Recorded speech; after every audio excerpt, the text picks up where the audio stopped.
Thank you, Joe. I appreciate that, and thank you for the warm welcome. I'm really honored to be here today speaking to all of you, and also for all of you to have taken out the time in your busy schedules, especially during this time, to learn a little bit more about what I might have to share. I am going to start off actually with smudging. For those of you who may or may not know about that, we use smudging to be able to prepare ourselves as well as you for the teachings that you'll be receiving, but also what I will be learning from you. We always use it to prepare and to ask for help from our spirits that this is done in a good way today. And we are going to be talking about some things that can be challenging as well as some things that can be uplifting. And so I thought it was very important. For those of you that this is not your practice, please feel free to honor that in any way that you feel is something that you respond to. So I'm just going to take that time. And right now what I have, it's really hard to show because I don't have one of those things, is a smudge bowl shell. And I got my sage in here. And then I'm just going to say a little bit of something to get us started off in a good way.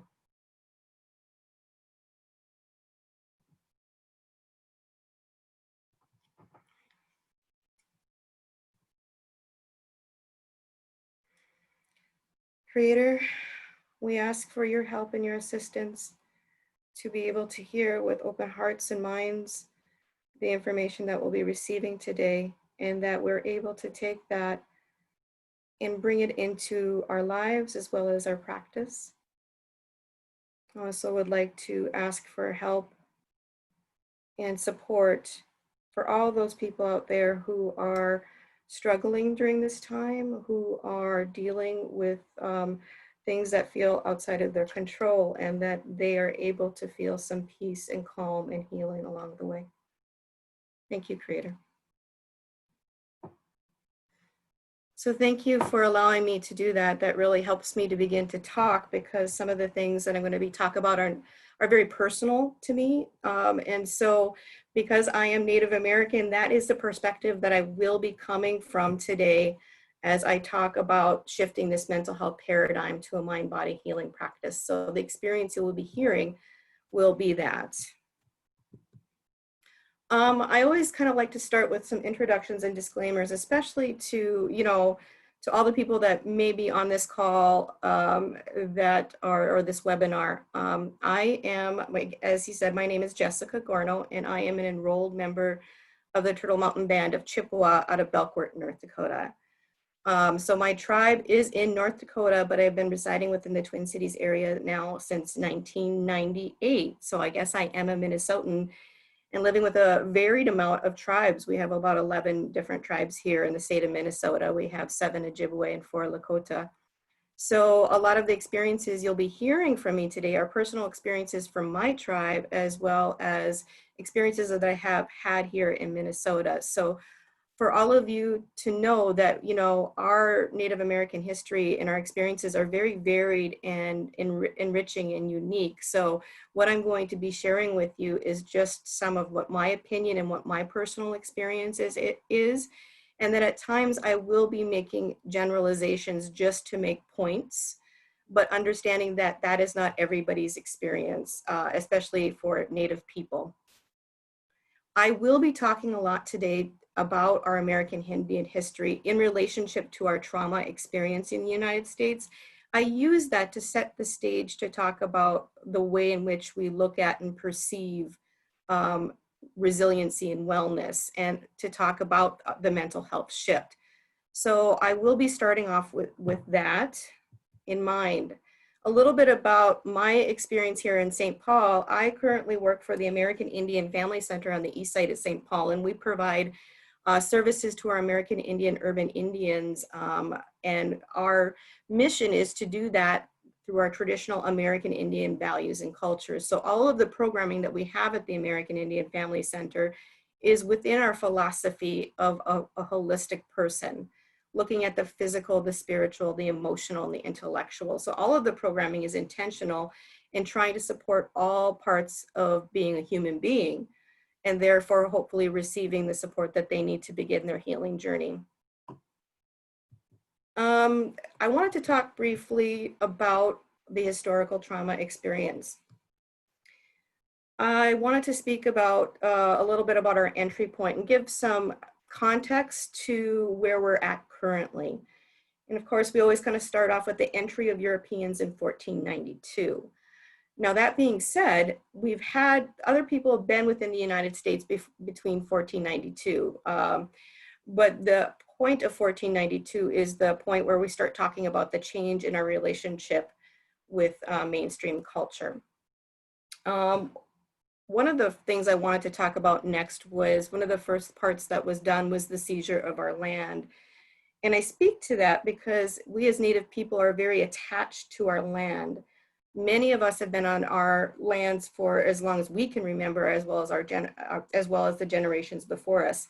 And so the best I can explain that is we are really spiritually attached to our land. So when we're removed from them and put onto reservations, that had a huge disconnect because many of these places were spiritual in nature and sacred to us. And so that disconnection occurred in that way with the seizure of the lands. The example that I have personally for that, and I didn't think this would bother me, but when I went to graduate school, I went to graduate school in Grand Forks, North Dakota. So I was only 3 hours away from my reservation. And so while I had that disconnection experience, I was able to kind of get through that quickly because I was able to get home and I had a lot of my Native friends there. So I was able to connect. But when I moved to the Twin Cities in 1998, I had a great disconnect. I was really struggling. I didn't feel attached to the land. I didn't feel attached to community here. And it wasn't until I found my place at the American Indian Family Center where I developed my attachment to the community.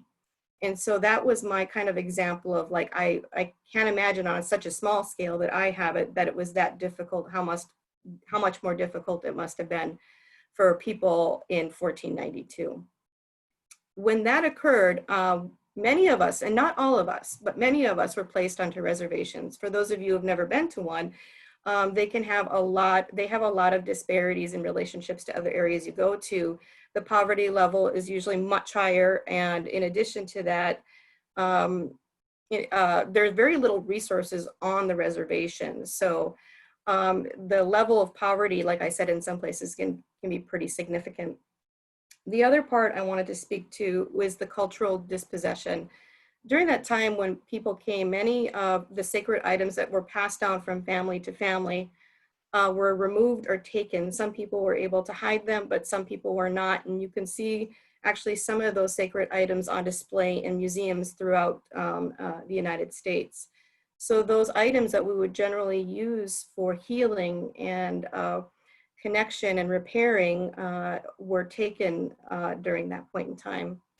It was also during that time where we had the entry of physical, emotional, and sexual abuse, which was not something that was traditionally within our societies. And our children were removed from our homes and placed into boarding schools, where a lot of that entry of the physical, emotional, and sexual abuse came in, but also the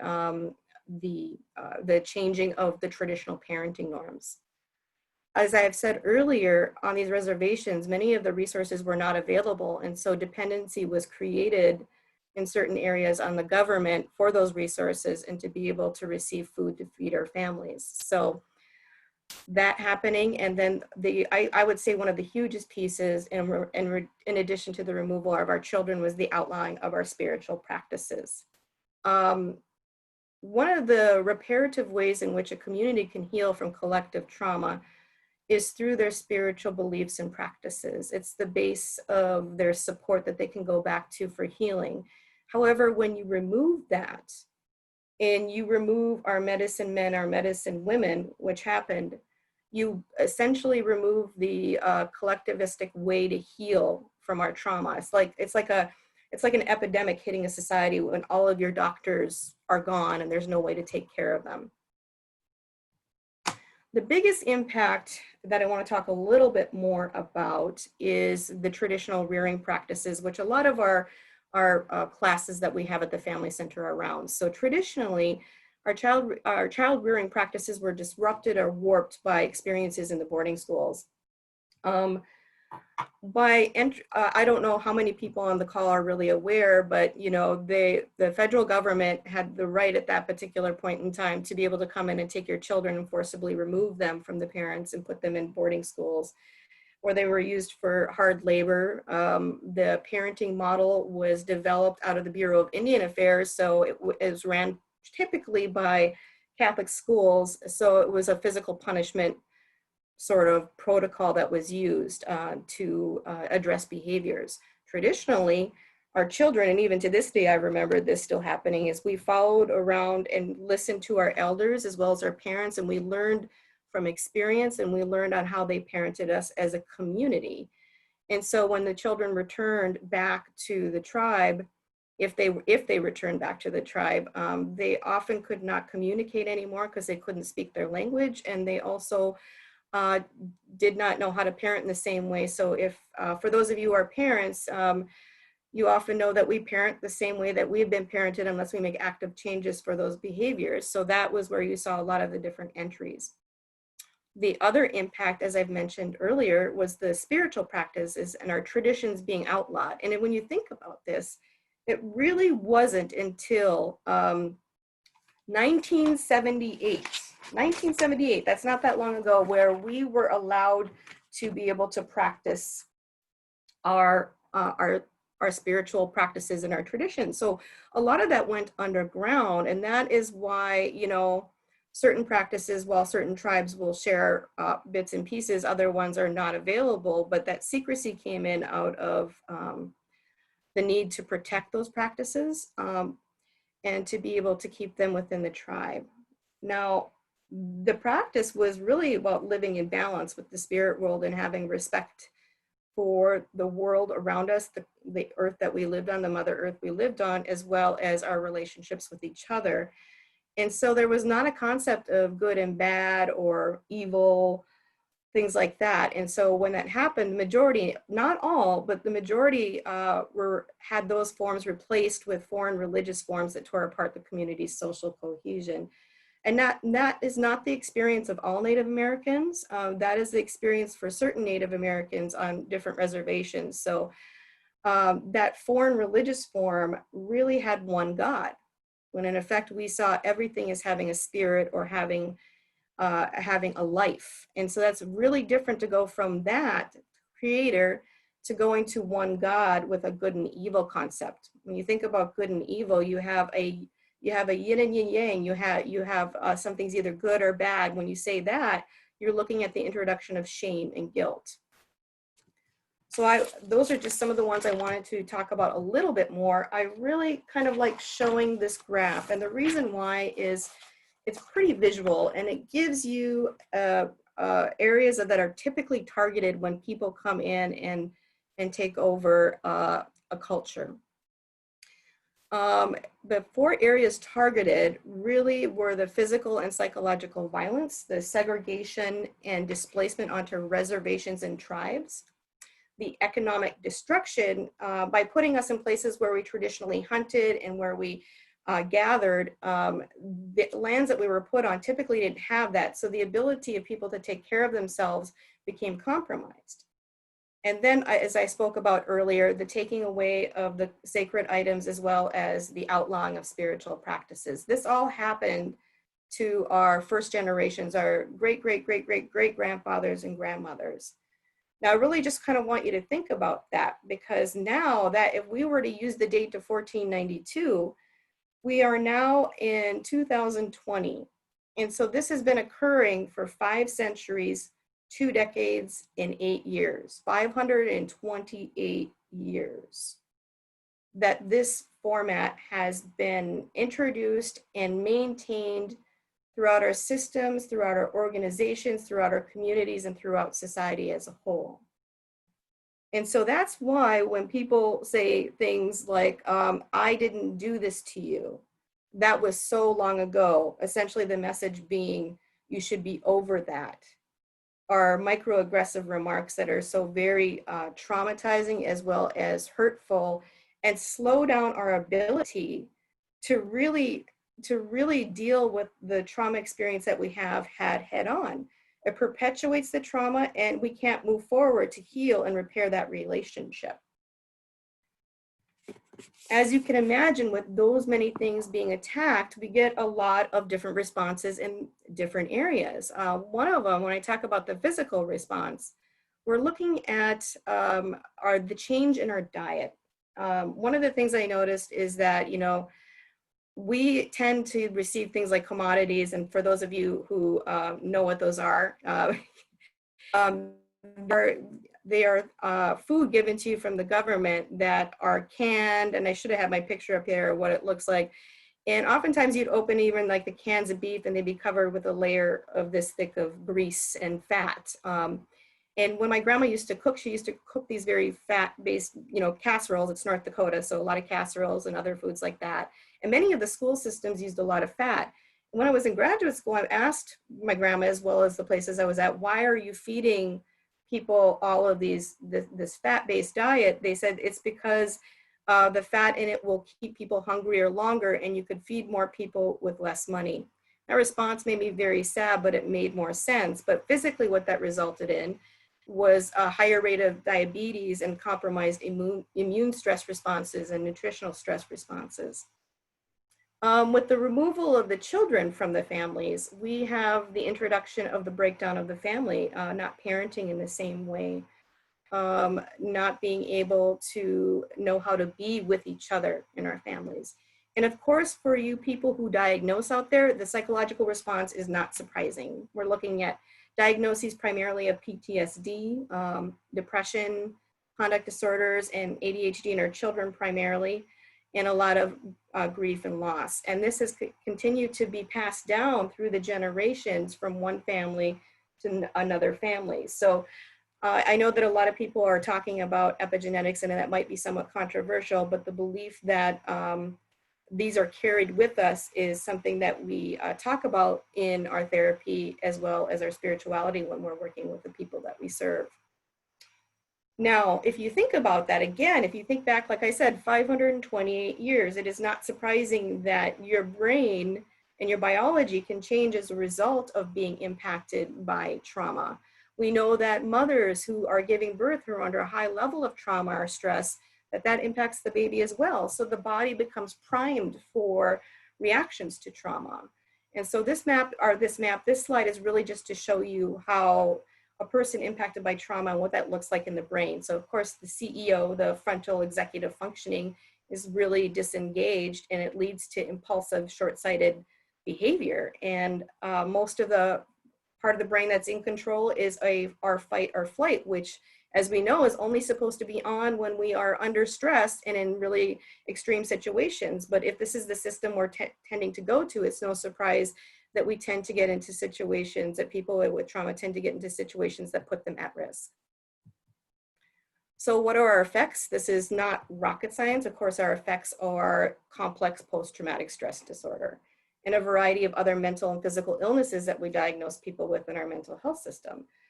So I want to just kind of point out that you can see how our Western model of mental health therapy really doesn't do well to fit and address the needs of our Native people. And I would venture actually to say many people in the way that it has been established within that system. It is set to address the mainstream culture that we are socialized into. But of course, this socialization starts at birth and it continues into our entry into our helping professions that we have chosen. But all of our systems and organizations are set up to support that status quo, which is why it is not necessarily the best fit for BIPOC people. It really doesn't take their culture and their life experience in that culture and mainstream culture into account when they're looking at that. I wanted to address just some of the current social traumas, especially in the time that we are in right now. This is a very historical and unique time. And so a little bit of my list has changed, but some of it remains the same. One of the big ones, of course, is the sports mascots. Now, the reason why this is such a big deal for Natives in particular is one of the big things that was done during our psychological violence was the indoctrination of inferiority for us as Native people, and the perpetuating of a myth of what mainstream society tells me what I am. And it does a great deal of harm It reduces us to things like being a caricature. It encourages us to be looked at as savages and as animals, and it allows people to treat us as such. That symbol is much larger than what I think people think, and it continues to perpetuate a myth that is detrimental to Native people as well as overall society. I would say that, you know, with all of the things that have been going on with George Floyd, with the pandemic, with the civil unrest, you know, the change in the mascot for the Redskins, for instance, we know that came more as a result of having to address bad PR than it necessarily did about a belief in what we're trying to express, but at least it is a start. I'm going to take that one. That's okay. We can work on that, but that really is one step to reducing that indoctrination of inferiority in who we are as Native people. The other one being the groundwater purity standards, the Dakota Access Pipeline, which I know is in our past, but what I will say, what it brought up for me is, and it came back up again during the civil unrest, is the response that the people who were protesting at DAPL, the response that they received from the state as well as the government to that protest, which was very, very violent. And then when I saw the response received for the Bundys at the armed 41-day occupation of Mahler National Wildlife Refuge in 2016, part of that land was Native land, and they were actually pardoned by Trump. And so that response were two very different things, and that brought back a lot of pain of historically about things not being honored, our treaties not being honored.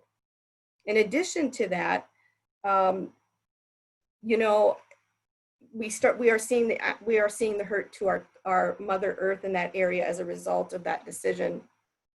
I'm not going to spend too much time on that. The bigger one I'd like to talk about is the immigration law discussions. It is always painful for me to have to be out in community and to hear people making statements about illegal immigrants or undocumented workers or people coming over here, and the general overall tone of anger and injustice and hatred at points that I felt, that it brings back all of the historical trauma pain of, well, we are the original people here. You were an immigrant at one point in time as well. And it causes a lot of that to come back up. The other part is there are a lot of myths out there. There's a lot of things like TV and images out there regarding the American Indian life as well as our identity. And we are sometimes held hostage by these, by these visuals. There is a movie out there on Netflix. I don't know if it's still out there. It's called Real Injun, and it's spelled REEL. And the documentary is about the portrayal of Native Americans in the movie industry. It's very enlightening. If you ever have a chance, an opportunity to look at that, please do. Columbus Day, which some of our states have done really well with trying to reverse. I'm proud of that. We ourselves as well do not celebrate Columbus Day. We celebrate Victory Day at our location. And Halloween, there's just the costumes that come out that again characterize and turn Native people into an identity that is not who they are. When Disney came out with Pocahontas, I mean, I have never myself been able to run around in a buckskin dress and be able to sing and talk to animals. So that whole image that we're somehow connected in that way continues to perpetuate a myth amongst mainstream society of who we are, rather than being in deep relationship with us. The child protection foster care social service system oftentimes is, and that's the system in which I work, really, when you think about it as a therapist. I'm in that system. Social workers are in that system. Hospitals are put in that system. Law enforcement, you name it, are in this system. And the view from our community is one of mistrust and is one as being seen as removing our children. For those of you not in the state of Minnesota, even though Minnesota is seen as a liberal state, actually has the 48th highest rate of removing Indian children from their home and putting them into foster care. And we kind of perceive this as the introduction of the contemporary view of boarding schools. So again, that is a current trauma that's being perpetuated. The big one, during this pandemic, we saw, as many of you probably have, we've moved to working remotely. And what we've noticed is that we have a lot of Native clients who really struggled and became very paranoid, and what I will call a healthy paranoia. And what we discovered was that many people were having an experience of remembering when when smallpox was deliberately introduced into our tribes and decimated the American Indian population to about 100,000. So 2/3, according to, possible numbers, because of course we don't have the complete number of before 1492, and that we were decimated by a virus. And so that was bringing back, that historical trauma was coming back, and people were very concerned and wary. And of course, that brought up a great deal of anxiety, social isolation, and fear.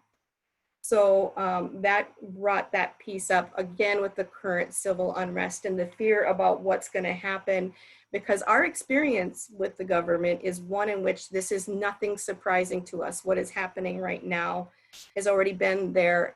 We've been very enheartened to see the response of people trying to protect their communities in regards to the Native people in Minnesota, at least, being able to protect, but also to educate and to provide healing and to provide prayer out there. And I just talk a little bit about, and for those of you who don't, know the different definitions, but I'm going to focus more on the microaggressions, which I've already talked about a little bit.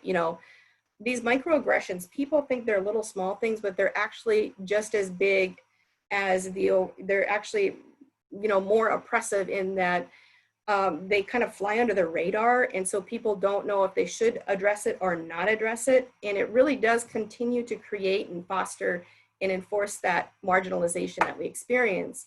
And none of us are immune to that. We're all socialized into an environment on a micro and macro level. And again, I talk a little bit about the systemical and organizational racism, which is in all of our institutions, and that does include our mental health field. Now I want to move a little bit more to the healing part of this. So we were in the deep, and we're in the deep part of it, the painful parts of this, and I know that that is kind of a dark place to be. And now I kind of want to talk about and give you an example. And I love this example because it really shows us, like the graph earlier showed us, it shows us that it is possible to heal as an individual and as a community as well. And this is kind of where we have taken our thoughts. I mean, this example really spoke to what I already knew inside of myself, that I knew as a Native person was the way to go. This example, for those of you who may or may not know, is from the Alkali Lake Indian Band. And this band is near Williams Lake in British Columbia. And even though this example occurs in Canada, I want you to know that the experience is very similar to the American Indian experience in the United States. Entry points are different. Of course, the land is different, all of those other things, but the actual pieces of this are the same. They came out with a documentary, and if you do Google this, you'll see it. They have two of them out now. The first one was The Honor of All, the story of Alkali Lake, and it was done in 1986. And it was actually the original people who were involved in this actually did that documentary. And now I believe there's another one out called The Honor of All 2. And if you haven't watched it, this is just a synopsis of it. But it is the entry, during their entry point was in 1850 with the Euro-Canadian miners and settlers. Very similar to ours, disease had decreased the population by 2/3. By 1860, the Canadian government had seized native land, very much like they did in the United States. And by 1891, they had already forcibly removed children for 3 generations into the residential boarding school systems. During that time, the language was not allowed, so there was the destruction of the language. Of course, the continued indoctrination of inferiority of the Indian culture, the introduction of the physical, emotional, and sexual abuse, and of course, being exposed to really subhuman physical conditions, having hunger, spoiled food, whippings, beatings, public humiliations, and sexual abuse. They were surrounded by white ranchers who would often get them inebriated to get haying or logging rights from the land that they were currently on. By the 1960s, tribes' social and cultural fabric had really unraveled. And what we discovered, or what they had discovered, was that out of there was very high rates of unemployment, high rates of child abuse and neglect, high rates of suicide and domestic violence and hunger. And by the age of 16, over 93% of the tribe had an alcohol problem. That is extremely high. 93% by the age of 16. But what we discovered was by the mid-1980s, sobriety rates were the norm, and they were projected to be around 95% and remain consistent today. So how did they do that? That's just amazing. The story around this was that in the summer of 1971, Andy and Phyllis Chelsea went out, dropped their daughter Lily off at their grandparents, and went off to do what most people did on the weekends there, was to go out drinking. When they returned to come back to pick her up, she refused to come home until they stopped drinking. Phyllis quit drinking that evening, and her husband, Andy, followed her a week later. And when they sat down, they decided that something needed to change. And so Andy decided he was going to run as chief of the tribe on an anti-alcohol platform. That was a very unpopular platform to be running on outside of the tribe, but also inside of the tribe. But I believe that there must have been enough internal strength in people within the tribe to know that they needed something different. So he actually won his election as tribal chief. And some of the first things that he did, and the model has changed now, but he trained counselors to run AA groups. He prohibited the neighboring ranchers from trading alcohol for haying rights. He ran out the bootleggers. So he made it a dry reservation so people would have to leave to be able to use. And then he started to bring back the traditions and the values and the culture to be able to provide that spiritual and supportive peace for people. He introduced language classes, and he brought back the traditional practices. So as you can see, it took one individual, two individuals to be able to make an active change that turned into a community response. So it is quite possible for us as individuals as well as communities to make that change. And I just really love that, because sometimes when we sit and we talk about the trauma, we can get stuck there and kind of get overwhelmed with thinking about what can we do to change. And that story just reminds us that we have that strength within us. We just need to dig deep inside and look for that. And that's what I want to go to now. Our cultural strengths and resiliency factors. I'm going back to what we already knew, essentially. This is nothing new to us, but we're rediscovering it and bringing it back and putting it at the forefront of our lives. For those of my Lakota relatives out there, I apologize if I don't say this necessarily correctly. I am Chippewa, and it does not necessarily ring off of my tongue as well, so I do apologize. This is a Lakota word, and it means Matakia's son. We are all related. Really want you to let that sink in. We are all related.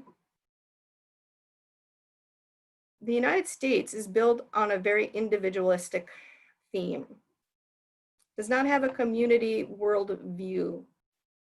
Natives live in a community worldview. We look at ourselves as all being related. And if we are all related, the care that we are going to provide, it is going to be as if we're providing it to our relative, our loved ones. And I think that that language is super important, especially when we're talking about mental health. We need to look at the people in front of us and think about the verbs and the words that we use to describe the people that we are in relationship with. The language that we use within our mental health field is the client. But, you know, that's a very clinical, very cold, distancing word. When we think about them as our relative, we would hope that our relative was coming into another helping profession and receiving the best support that they can. And that's why thinking about the words that we use are vitally important. And that is why I'm talking about this terminology. I would suggest to all of you out there, whoever you are, that you find the word that helps guide you and remind you. I am often in the position of that falling out of my mouth, client and participant. And I'm trying to decolonize the Western training I've received in graduate school, going back to the ways in which I was raised and taught. So I do bring that up as a thing for all of you to think about, and to think about the words that we use, and to dive really deep and listen to yourself when you're talking with your other helping professionals, and when you're talking with your friends and with your community. Another strength is the double-edged sword of trauma. While trauma is a very difficult experience, the experience with trauma also is a strength and can be a resiliency factor, because we know and understand trauma.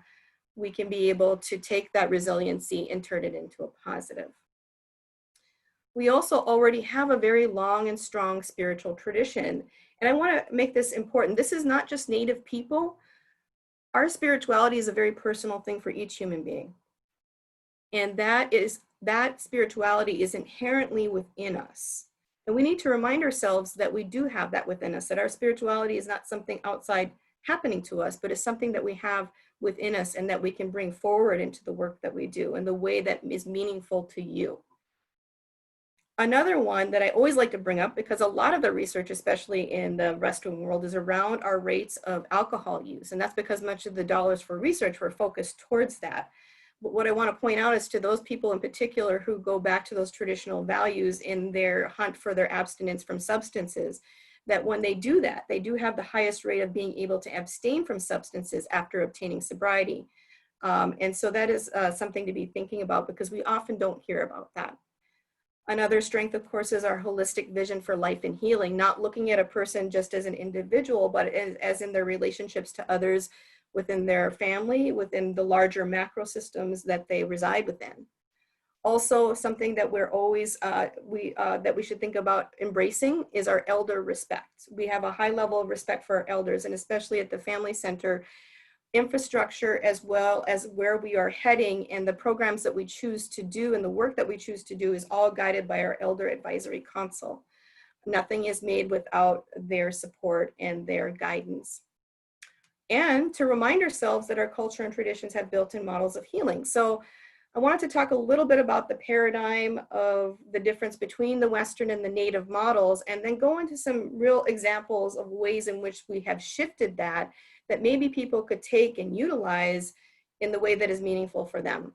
So when I was in graduate school, this was a very difficult time for me, and it was mainly because of the way in which the mental health field was set up.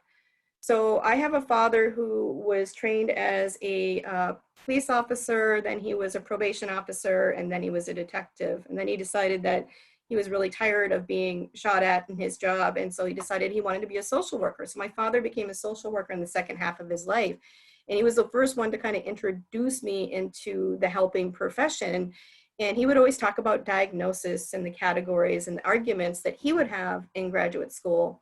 And that's exactly what happened for me when I went into my field. I went into clinical psychology.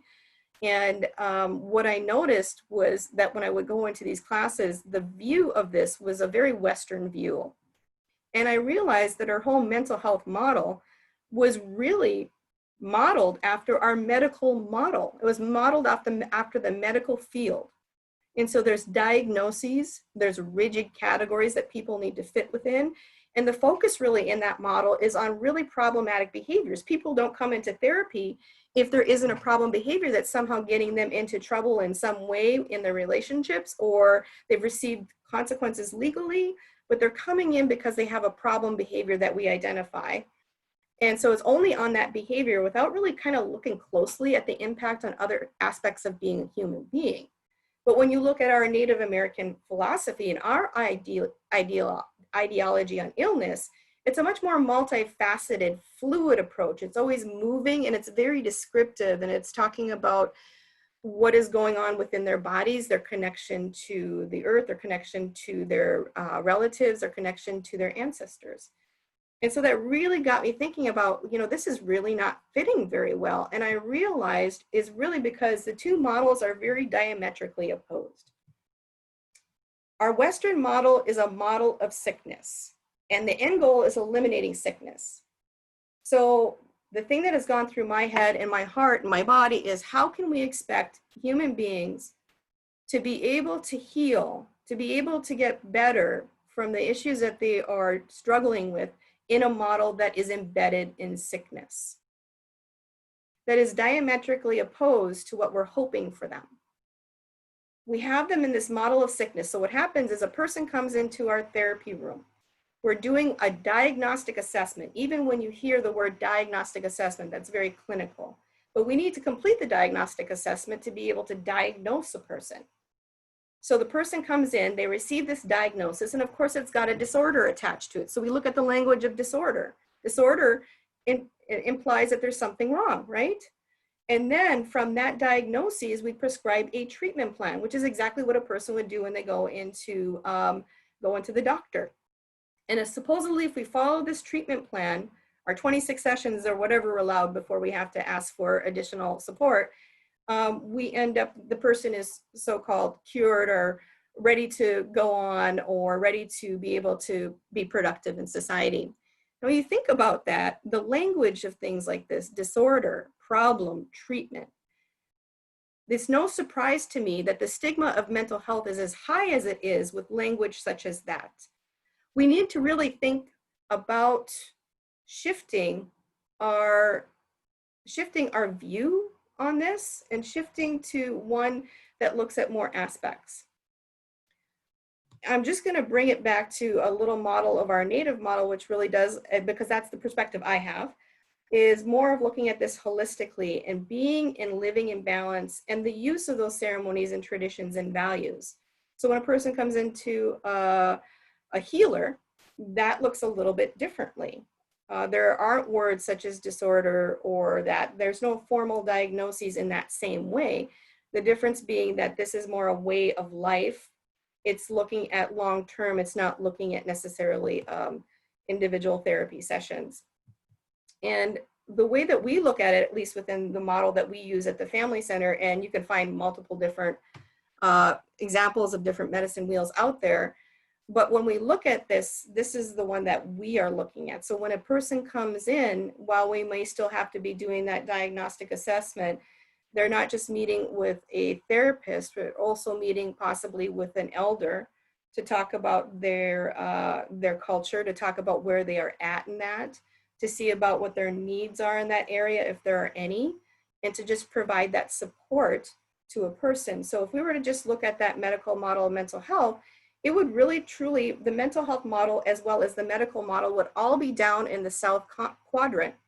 So that's just one part of what a person needs to be able to be in balance, is the way we look at it. And so it's no surprise that to bits and pieces of that are, if they're not supporting the other parts of the relationships of this medicine wheel, would struggle to help a person completely.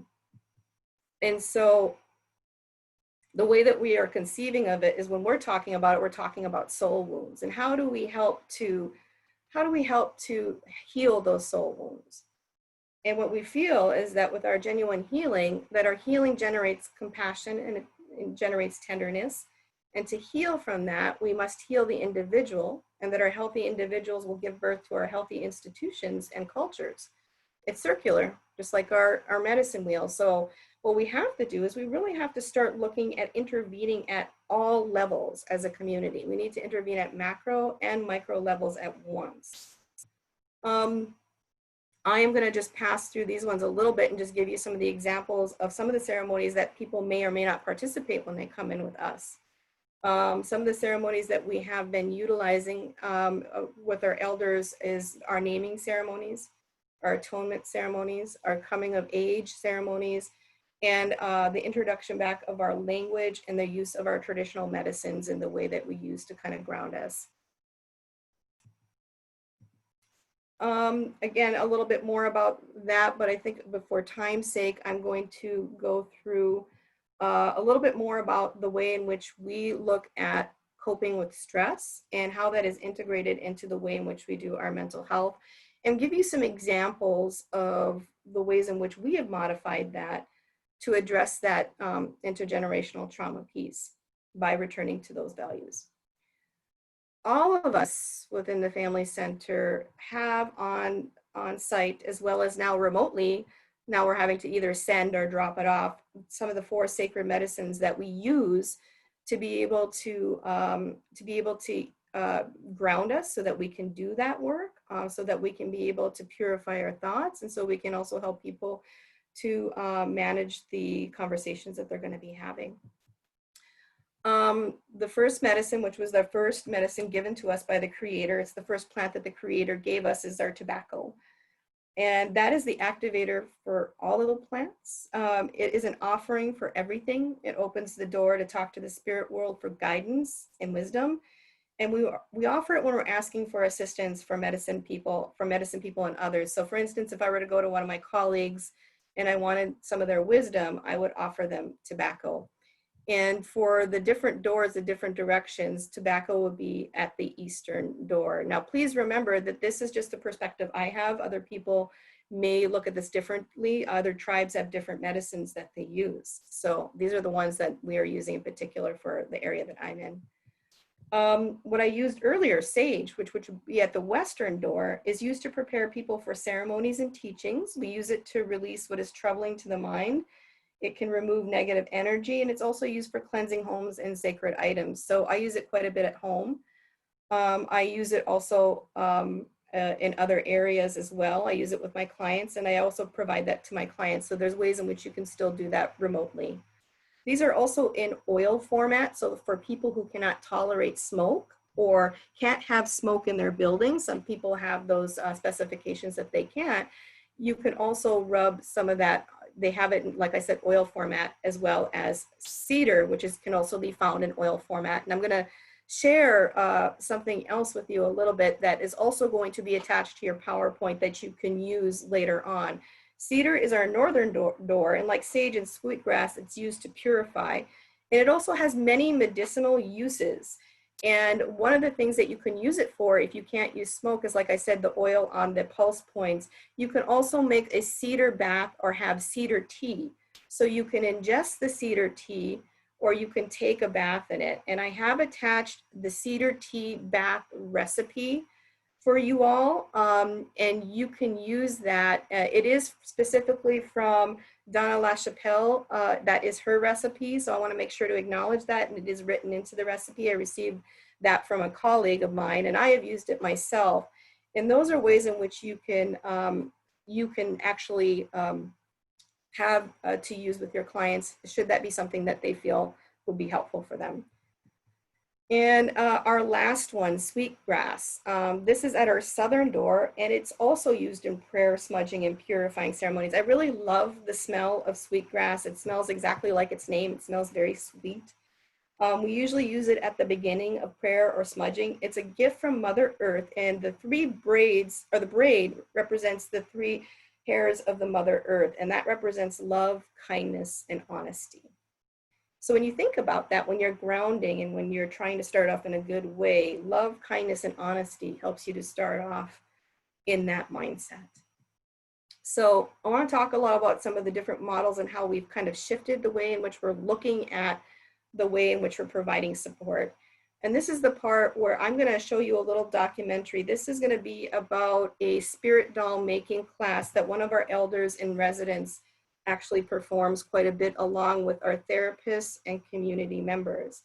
And this was showcased on PBS, so it's a PBS documentary. It's about 4 to 5 minutes long, and she talks a lot about why we're making the spirit doll and how we are restitching and healing ourselves with the medicines that we know are inherently within us. So Joe, I'm going to stop this share and start the other one, so please let me know if people can't hear this. Okay. Now this whoops, I gotta stop that share. This documentary is available on the site and is much larger if you want to see the whole documentary. I am just showing you the actual 4 to 5 minutes of the part that this was on that explains the spirit doll.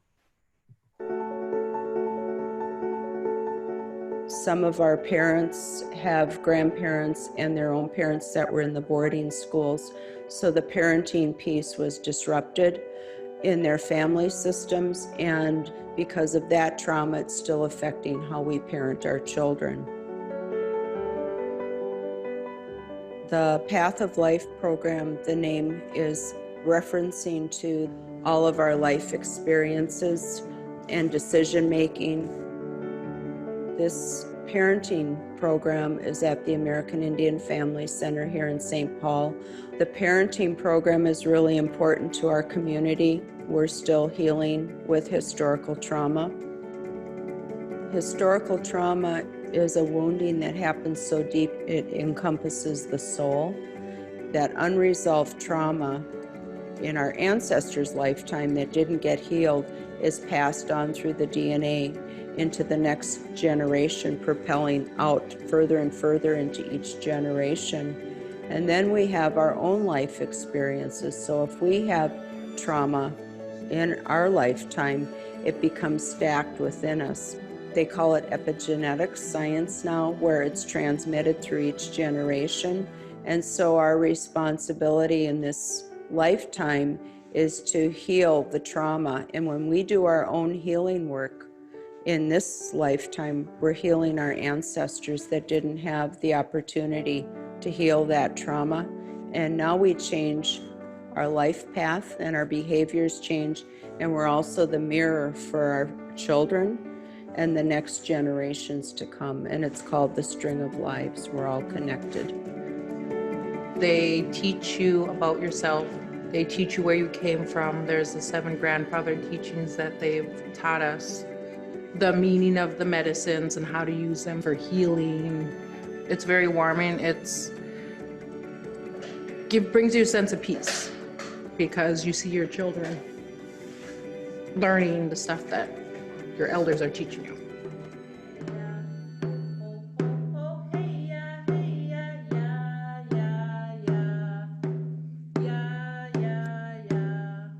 So we started a doll making project.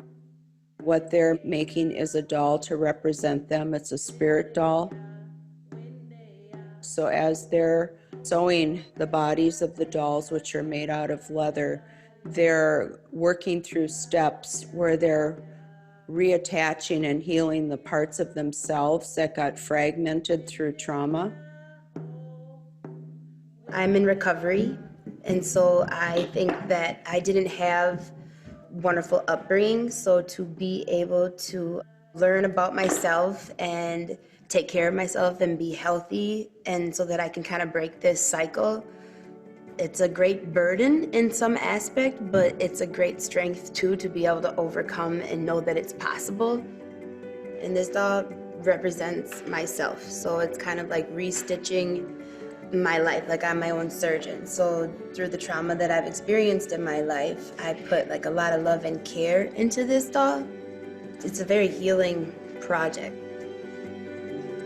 The dolls will be stuffed with medicines, cedar, sweetgrass, sage, and asema tobacco, and they're putting their prayers inside that doll so they can continue walking in a good way and have a good journey.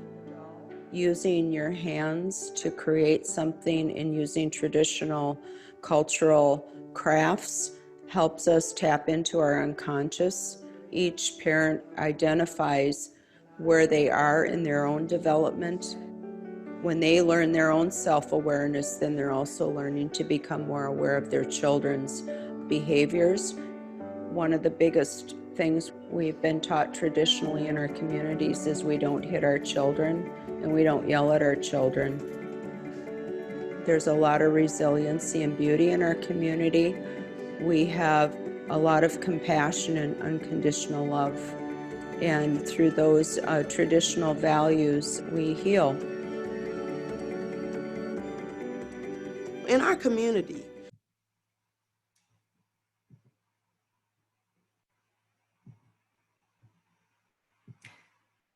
All right. And so I share that because I think it does a better job of explaining the way in which people can participate in their healing, and that that is not a what we would call a mainstream or Western model in some respects. But as you can see, it put the power of the person healing themselves, restitching themselves, as the story of their, as being the agent of their own change. And it takes the power of that from being with the actual person, which would be the helper. Now, I know that many of us don't perceive ourselves as being in a hierarchical role with our clients, where our clients, see, there I did it again, with the people that we serve.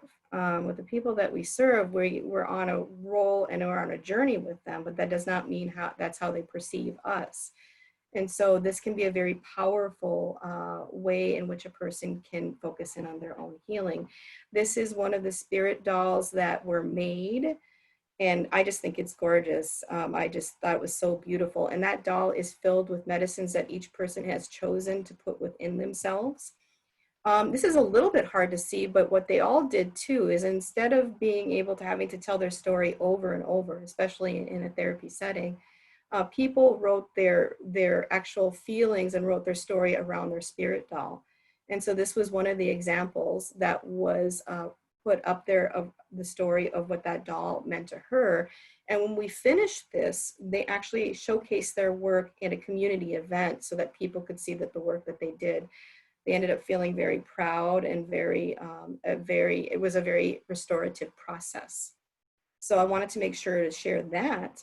I also wanted to make sure the ways in which we have also adapted some of the Western models, while we're still in having to use our formal models of the Western ways in which we diagnose and treat. The way in which we do, the way in which we interact does not need to be that. And this is one of our more popular groups, and it's the Dream Catchers group. And this is a trauma-informed psychoeducation group that we run for children ages 7 to 12. And it does follow a curriculum that interweaves traditional stories and activities as a way to assist children in developing self-regulation as skills to manage trauma. This group came out of the necessity to address self-regulation and trauma of our children experiencing these sorts of reactions to trauma in school and at home. And all of the group is really around the ability to regulate and to learn about that in a way that children that age can hear. And so there is an evidence-based model, although that is not something I try to focus in on too much. Trauma-focused CBT, which I'm sure many of you are aware of who have utilized that in the past, but there is an American Indian cultural adaptation of that has been proven to be evidence-based, that we use bits and pieces of it, and it's called Project Making Medicine. And this is what this particular curriculum is based off of. It is a 12-week group. I am not going to go through all of it because it is very extensive and I want to spend time on some other things for you, but it is all included in the PowerPoint should you want to take a look at that. The way in which we set up the structure of the group is we do smudging like I did at the beginning. All the children learn how to smudge before group, and we end with a grounding exercise talking about what we've learned and about how we're going to give back during the week before we come back to group. One of the interesting stories, we had a young girl who was an out-of-home placement, and she was attending this group. And how it works is the elders who are in the group, who are starting off with the prayer and the smudge, they always bring a child up to teach them and to help them take out the spirit plate that we make from our meal. And they educate them along the way. And she ended up not being able to participate in the group for a period of time. And then she returned. And when she returned, there was a new girl in the class. And when we were smudging, this young girl had not been exposed to that before. And she goes, why are we doing that? And the young girl, who had been out for a while, explained to her very quietly and kindly. She goes, this is why we do that. Would you like to do that with me? And guided the young girl and remembered all of that and was able to share that knowledge, because our children are our biggest teachers. And it was just so heartwarming to see that she was remembering that. And she was also going home and sharing that with her parents. So that is how it begins. And many of the ways in which we share the lesson is through our native storytelling. We're a narrative oral society, so we're bringing those back, and we focus on our values within our systems, and we utilize our cultural practices all throughout the curriculum. And by doing this, we're really we're really kind of trying to get rid of that indoctrination of inferiority that has been with us, and we are trying to build our positive cultural identity and our positive self-worth through our practices. The model, like I said, is based off of a adaptation of trauma-focused CBT. So it does have an aspect of individual development, and it's based around the medicine wheel teachings as all of the rest of our work is done. So it's really about balancing that harmony and learning how to regulate from a trauma experience. There's also group play, so they're also doing that work together. And at that time, we're doing a lot of attachment work to kind of lower that trauma-related stress, because many of the children have attachment issues that are coming in. And then the activities that are designed are the Western pieces of the self-regulation, the deep breathing, the yoga, all of those sorts of things. And we do that through art. This is just one of the examples of the art therapy. Now, this curriculum is set up on the seasons and on the medicine wheel, so I'm only going to go through one, and this is one of the fall activities.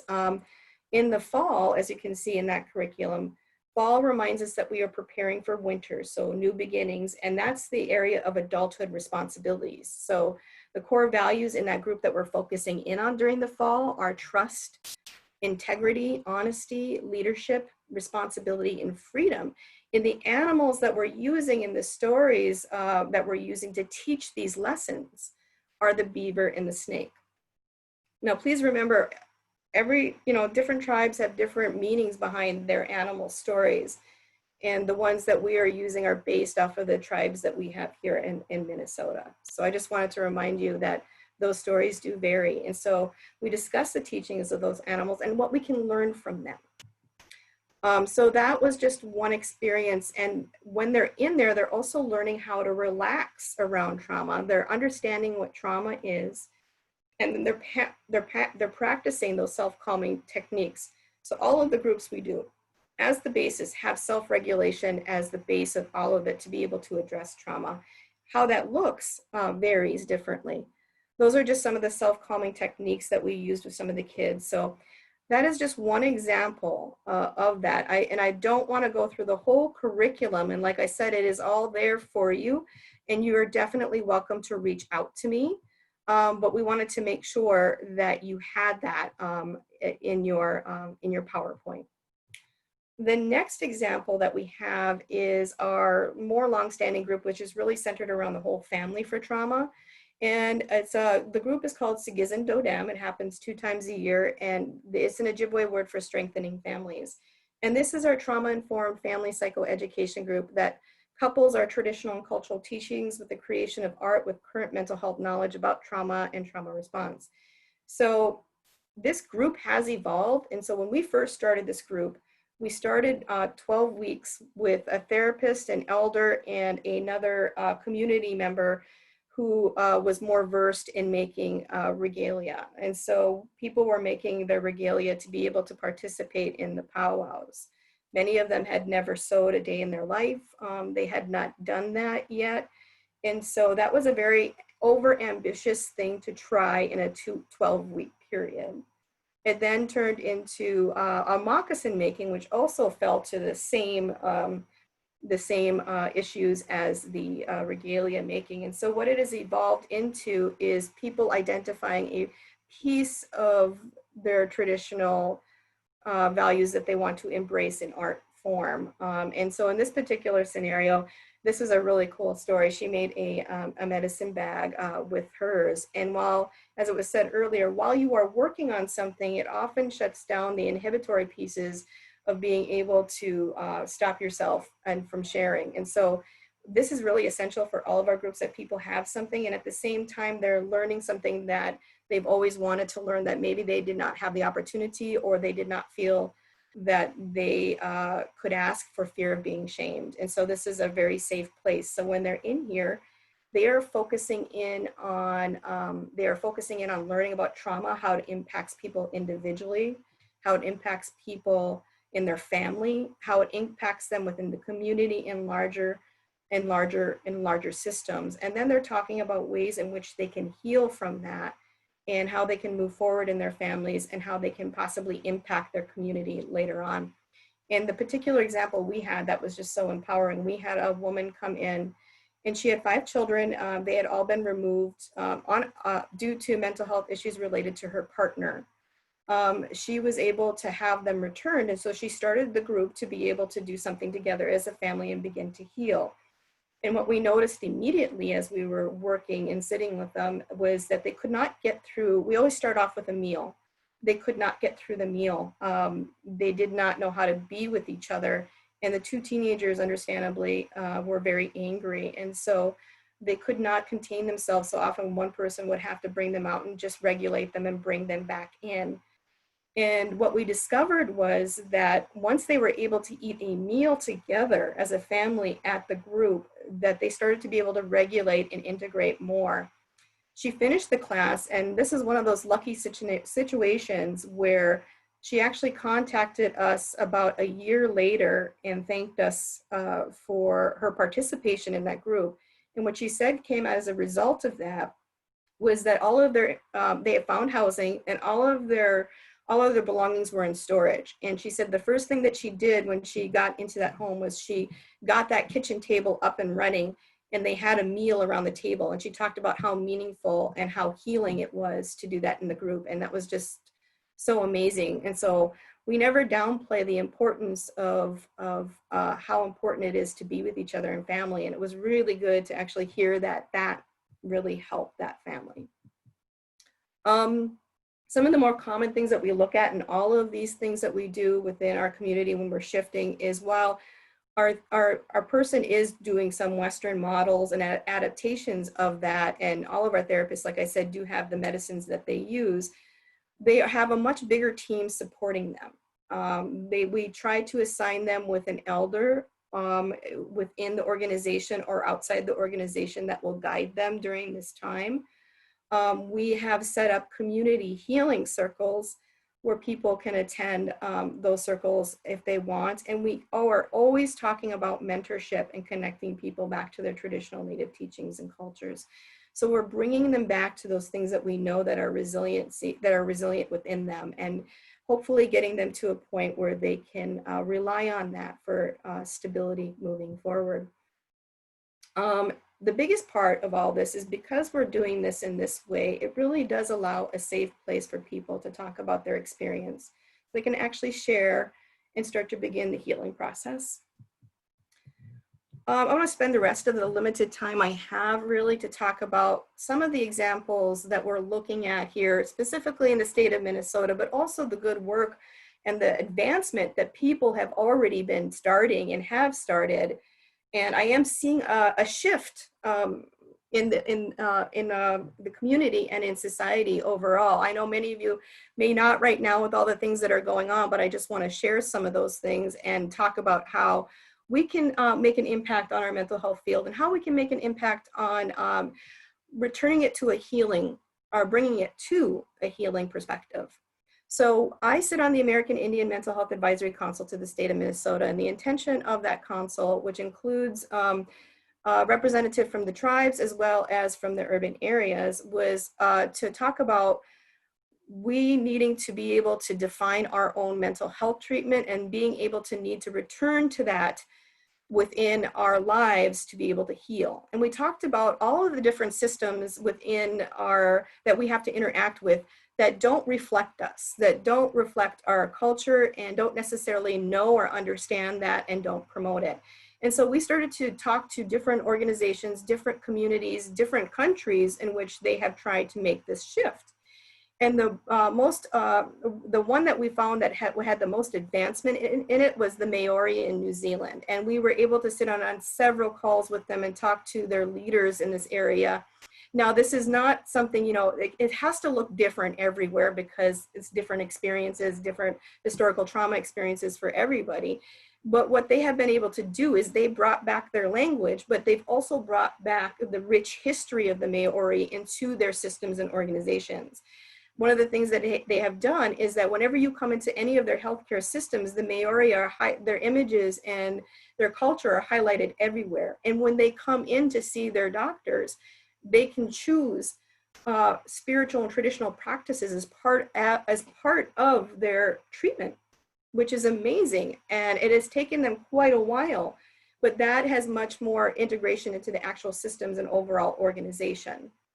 New Mexico. Garneau, Dr. Garneau, I Yes. have to interrupt you. We have just about 15 minutes left and so many great questions that our learners today have for you. Will we be able to have time for those?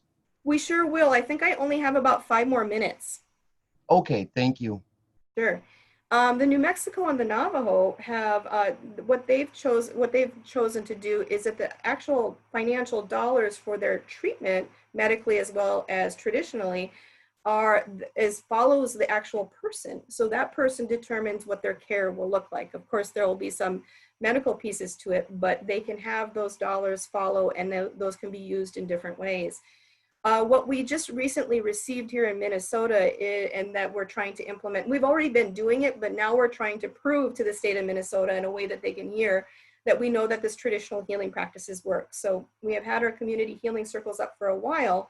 And what we have been doing is we are having elders who will be mentoring our youth, and we will be doing educational teachings as well as ceremonies throughout the whole year, and are developing our elder network. And that elder network will mentor our youth to be able to continue to move that forward, because our elders are getting up there in age and we are expected to be moving forward. We are in the 7th generation, and I'm hoping to see that shift. We've also been doing a great deal of lobbying at the legislature and trying to impact those systems in a really good way. So we are impacting larger social systems through active legislation. And so the last thing that we can do before we get to questions is talk about what can you do to be the change. And I'm super excited. I know when I was talking with Peter and Joe, one of the things I said is my greatest goal in life as a professional in this field is hopefully to see that whole diagnostic system crash and change and redevelop itself into what it needs to be to help people to heal. Now, I know everybody laughed at me when I said that, because I do hope to see that change. But the reason for that is for us to build up something that is more healing and restorative for the people that we serve. So some of the things that we can do is we can really start to take that deep dive. And a lot of you are doing that in these series. Unbelievable things that people are starting to take these deep dives into our own beliefs. Becoming educated, being an ally, being out there, and when you see something wrong, say something, which I see a lot more people doing. Begin to advocate on micro and macro levels. Don't just assume that because you're not from that community that you can't help advocate, because you can. Also, start to advocate on changing the mental health field, especially insurance systems, because we are also held hostage for payment of these services by our insurance companies. So there's so much work that needs to be done about lobbying that way of managing our mental health field, and to begin relationships with Native communities and learn their worldview. I really am truly very hopeful that with everybody doing these things right now, that this energy that's coming from this unrest, that's coming from what we're dealing with, can be changed to result in a much better, more healing and more loving practice. So thank you. And I am on to questions now, and I apologize. It sounds like we have a lot of questions, and I want to try to get to as many as I possibly can. Thank you, Dr. Garneau. Yes, thank you for sharing. It was such an informative presentation, and yes, we will get right into it. An anonymous guest today asked, can you please tell me if I should use the term American Indian, Native American, or Native when speaking? As a white woman, I am unclear as it has changed in my lifetime, and I do not want to utilize a term that is perceived as derogatory or negative. Thank you so much for that question. And I think that's a really honest question. And I totally understand your confusion. I grew up in the day, when I was growing up, when I was younger, it was Native American. But when I got to graduate school and we started writing our research paper, it was American Indian. And then because we're Aboriginals and we're Native people to this land, it kind of has gone back to the Native American. But what I will say about this is very much that it depends on the age in which the Native person was raised in. On what they prefer to be called. I would say that the majority of the people that I have been running into are saying Native American or Native people. I have reverted back to saying Native American because for myself, I am more comfortable with saying Native American. but it does differ. I would err on the side of saying Native American. Thank you. Great question. And thank you for that explanation, Jessica. Mhm. There's two I'm going to dovetail here together. What were the dates of the boarding schools and how far back were boarding schools by BIA instituted, please? Great question.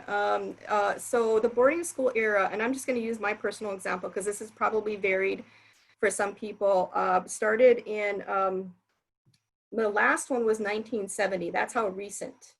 My uncle actually came out of an experience in boarding school, so it was before that.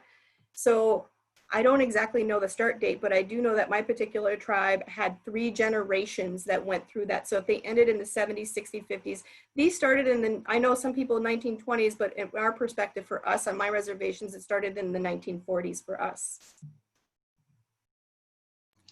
Thank you. I just wanted to point out in the chat box here, Dr. Gourneau, one person says, I've noted in Canada that we've been changed to using Indigenous instead of Aboriginal, Native, or Indian. Yep. Yep. Thank And you. I don't know if I can address that. I can give you an example about what I think, and I would say definitely Aboriginal. I'm from the northern area, so we use Métis or Aboriginal at times, but I saw that out of Canada too, more the indigenous or the Aboriginal, and then now it's switching to Indigenous. And one of the things I was thinking was actually a political issue. When there was the Aboriginal focused therapy that came out of Canada, just unbelievable that many of the people in Minnesota had started to use AFOT. They're still doing some of that work in Duluth as well as other areas. It's an amazing format. But that being said, honestly, when Trump got into office, the fear about using Aboriginal in the United States was about I think that being appropriated or something happening to it. So, and I'm really murky on the details, and I'd like to get a better answer. But that's when they made the switch to, they changed the actual title of the training to Indigenous focused. And I had to do because of some political reason. Now, I do not know if that's the reason or not. That is just a huge guess on my part. Thank you, Jessica. Nabek says, the idea of allowed needs to be examined. By what right was this power assumed? It was a federal legal definition that the federal government put into play.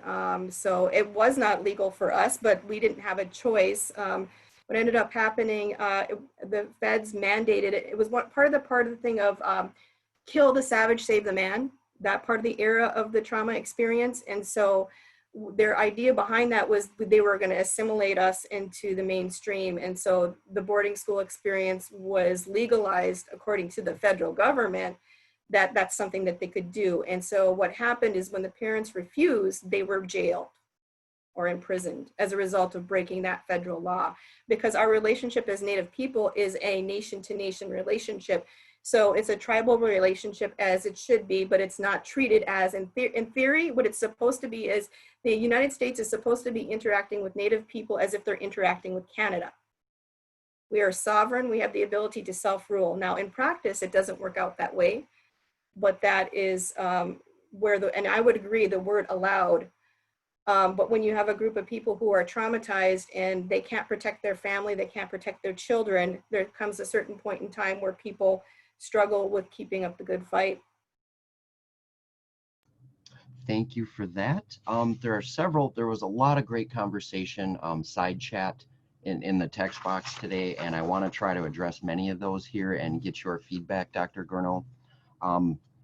Carrie says, thank you for sharing your wisdom in this excellent presentation, Dr. Gourneau. Rather than a client or patient, what is the preferred or recommended language to refer to those we aim to support with our service delivery? And a lot of the side chat, folks were jumping in, referring to folks as community members. Nabek says at the NWI, CDC, and Bemidji, they use members. Chad jumped in, member, colleagues, fellow traveler, which seemed to be popular. I like that. What are your thoughts? You know, I think it's really personal. I think that if you're working on it from an individual perspective, I think doing a deep dive into what makes you feel more in relationship to the people that you're serving. What we look at as we're servants to our people. So if you put that into your mind construct, that may come up with the word that you choose. I would say I really did like the travelers comment, because it gives the semblance of you're traveling together hand in hand or next to each other on a journey together. And you're providing what you can share to that human being. And they can take what they need from it. But I really like that question. Thank you. And I love the fact that all that side chatter was happening because I liked all of them. We thank you. We do as well. We love that you come here to communicate in this space. So that's what it's for. Thank you. Um, another kind of series of questions, Jessica, I'm going to dovetail together here for you. Thank you for sharing so much of your culture with us. For those of us who are non-native healers, how can we incorporate this into our practice without perpetuating cultural appropriation, especially when the people we serve are not native either? And a couple other folks reached out and said, I've been told as a non-native person I should not be smudging. What are your thoughts on that? If the clinician is a white person, would using native spiritual practices be considered appropriation? Thank you all for your questions. Jessica? Yeah, those are great, great questions. And I'm going to give you kind of a more detailed answer. And this is going to be a point of contention because all Native people, we are 534 federally recognized tribes, 200 and some state tribes, all with different values, not different values, excuse me, not different values, different traditions and ways of being, especially with their sacred medicines. And so I would say some of that is a response to trauma and the fear of losing those traditional values and those medicines because they have been taken. As you can see, we were not allowed to do that freely until 1978. So there is still a piece of that. Now, different tribes have different views about what they will share. And so my big giveaway to you on this one is to become, depending on the area that you're working in and where you're at, is really to start to go out into that particular community, into that particular Native community, and to begin relationships with Native people and with Native organizations. So for instance, maybe you start talking to some of the Native community organizations that are with your area, if they exist, and being able to talk about and say, hey, can you come over here and can we offer them some tobacco and ask if they could share their knowledge with you, and that you want to make sure that you're working in relationship with them. You're working in relationship with them. And if you build that relationship, you can ask those questions.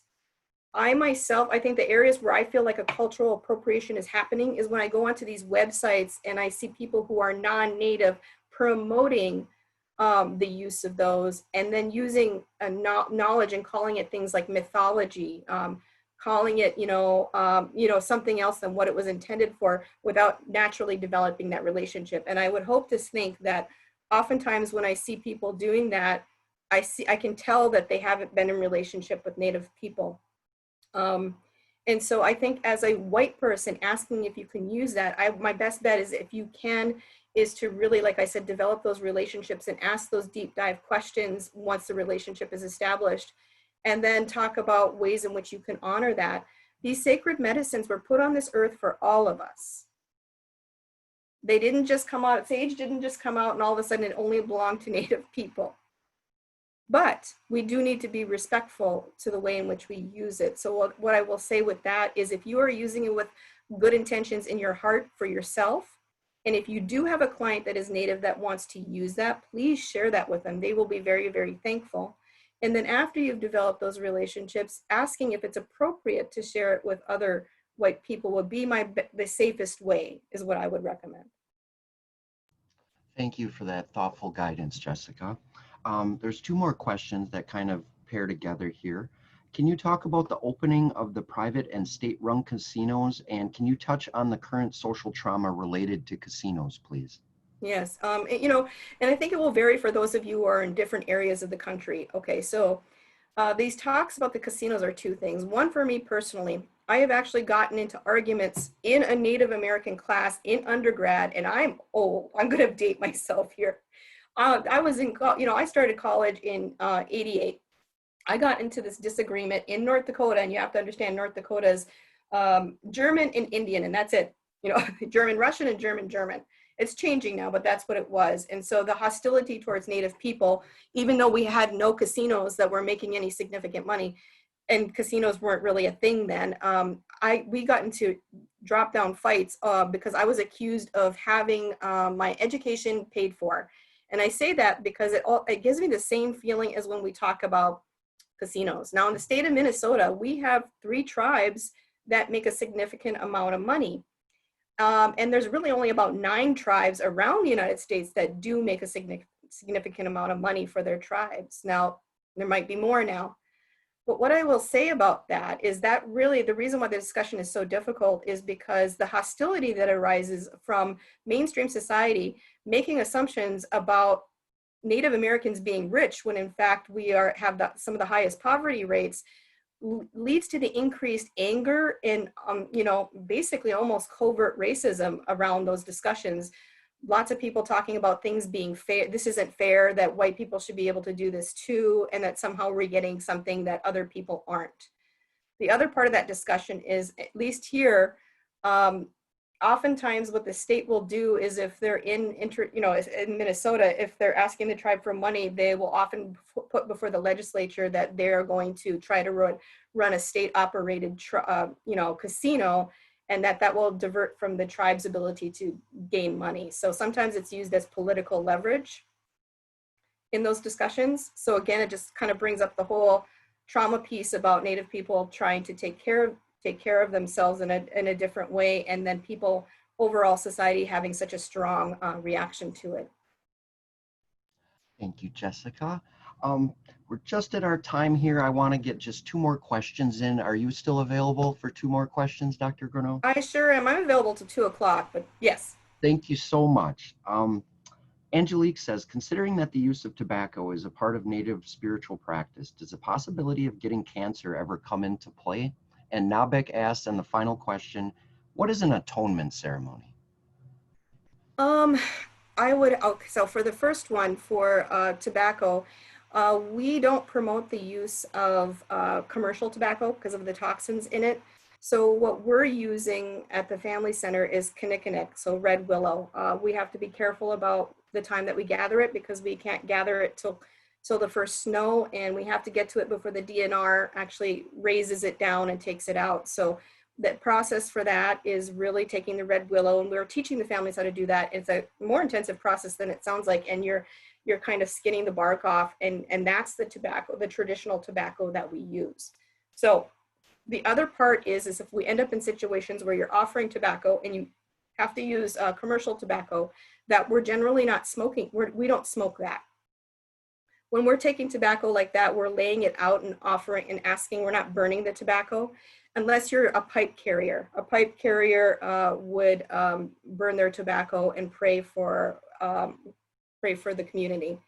An atonement ceremony is an atonement when you hurt a relationship, when you hurt and damage a really important relationship.